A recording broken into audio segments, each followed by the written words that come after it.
Hello, dear students. Today we are going to start our chapter number 5, Golu grows a nose of our an alien handbook, class 7. So let's start the chapter. This is a little summary. I'm not going to read it. I'll just move to the chapter. Okay. So let's start it. Long ago, the elephant had no trunk. He had only a bulgy nose as big as a boot. He could wiggle it from side to side but could not pick up things with it. तो बहुत time पहले elephant की trunk नहीं होती, trunk यानी सूंड उसकी, जिससे वो लंबी सी जो उसका नाक होता है वो ट्रंक, उसकी पहले छोटी सी एक मोटी सी नोज होती थी, एक बूट की तरह। ठीक है, बूट जैसे हमारे बूट्स होते हैं ना, शूज होते हैं, वैसे उसकी तरह उसकी एक मोटी सी और छोटी सी नोज होती थी। वो उसको एक साइड तो घुमा सकता था पर उससे चीज़ें नहीं उठा सकता था जैसे वो अपनी ट्रंक से उठा सकता है आज का एलिफेंट।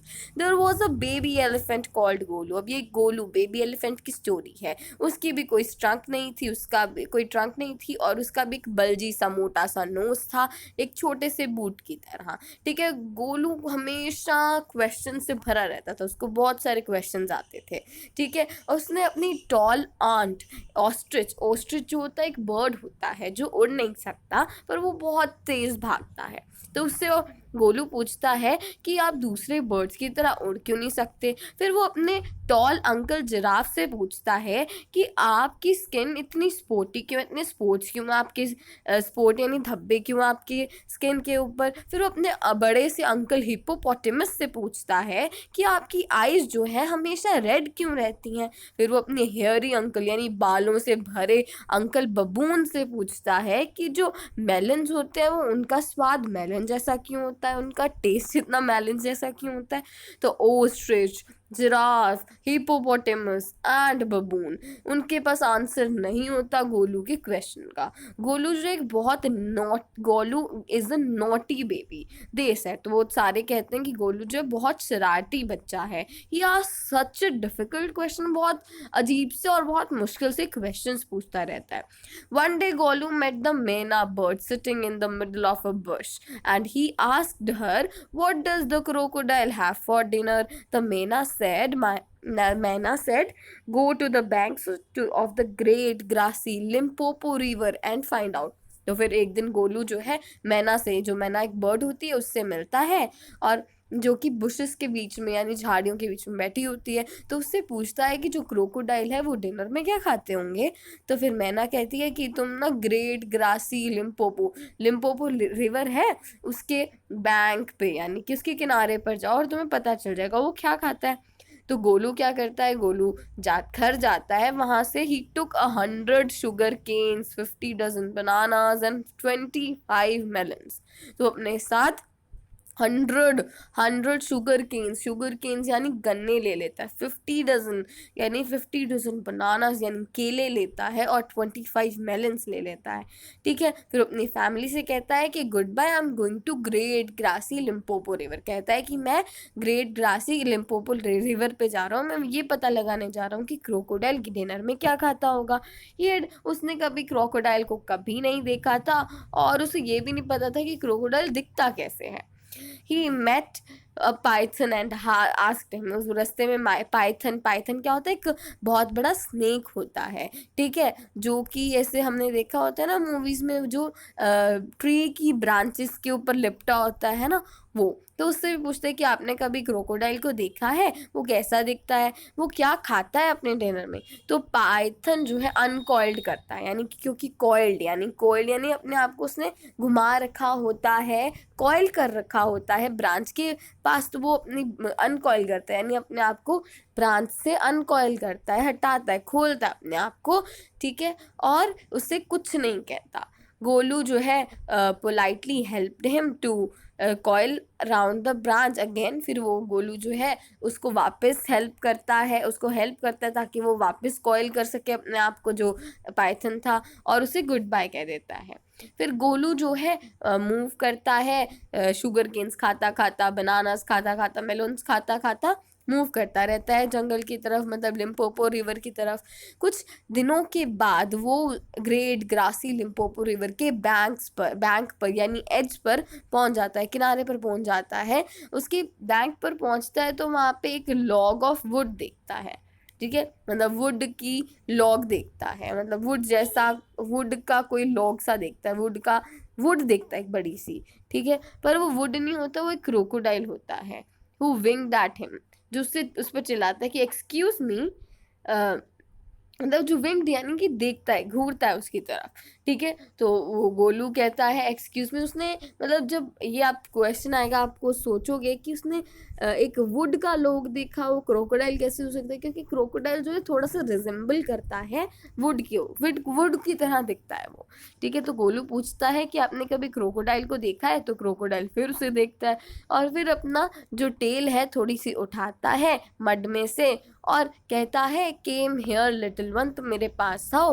तुम ऐसे क्वेश्चन क्यों पूछ रहे हो। तो गोलू कहता है मैं जानना चाहता हूँ। तो फिर क्रोकोडाइल कहता है तुम मेरे पास आओ, ठीक है। He said crocodile tears to show it was quite true, और फिर वो कहता है कि मैं ही क्रोकोडाइल हूँ, और अपने जो क्रोकोडाइल के टीयर्स निकालता है, और ताकि वो उसे प्रूव कर सके कि वो सच बोल रहा है।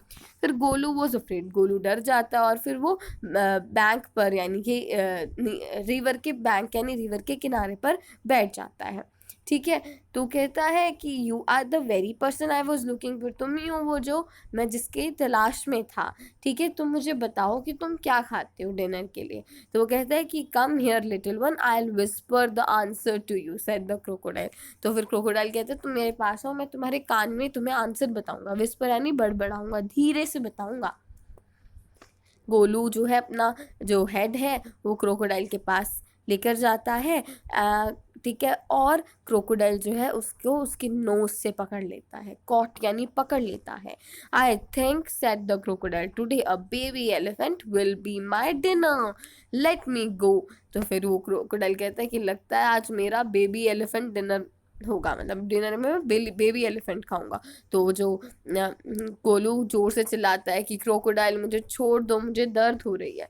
तो पाइथन जो कि गोलू को फॉलो कर रहा होता है, धीरे धीरे वो पहुंच जाता है बैंक पे। If you do not pull as hard as you can crocodile will drag you into the stream. फिर वो कहता है, पाइथन कहता है कि अगर तुमने जोर से अपने आप को नहीं खींचा, वरना नहीं खींचा तो क्रोकोडाइल तुम्हें अपनी नदी में यानी अपने उस बहाव में ले जाएगा। गोलू जो है पीछे जाता है, सैट बैक, ठीक है, on his little haunches and pulled in, और खींचता अपने आप को।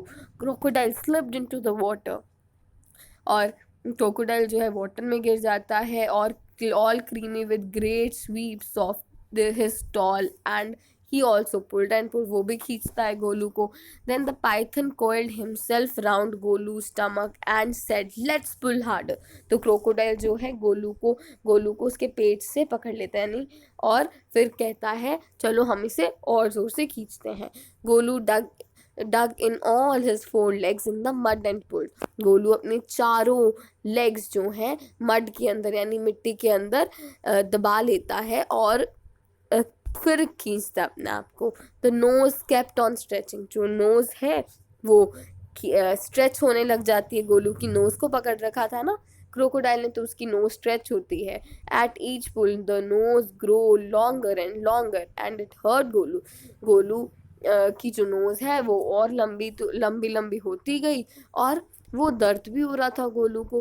The nose was now 5 feet long, और अब जिसकी नोज थी वो 5 feet बड़ी हो गई थी, और it was free at last, और फिर वो जो गोलू है छूट जाता है क्रोकोडाइल के मुंह से।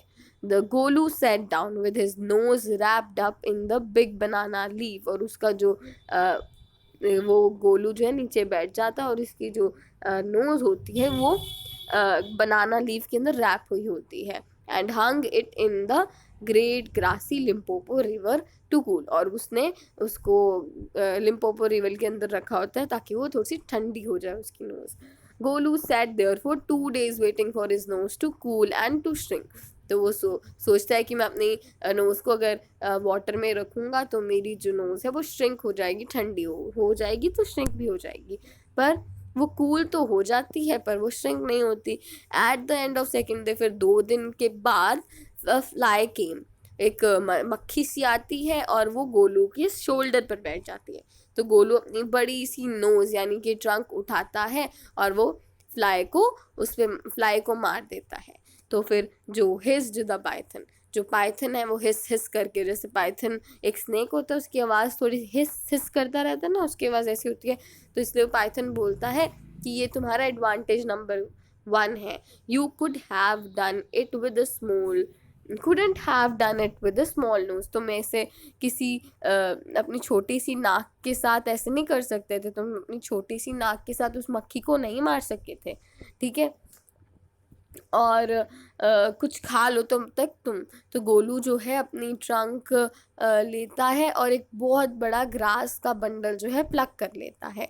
ही dusted it against his 4 legs and stuffed it into the mouth, और फिर वो उसी नाक से अपने मुंह में डाल लेता है, ठीक है। फिर जो पाइथन है फिर कहता है कि तुम्हारी एडवांटेज नंबर 2 है।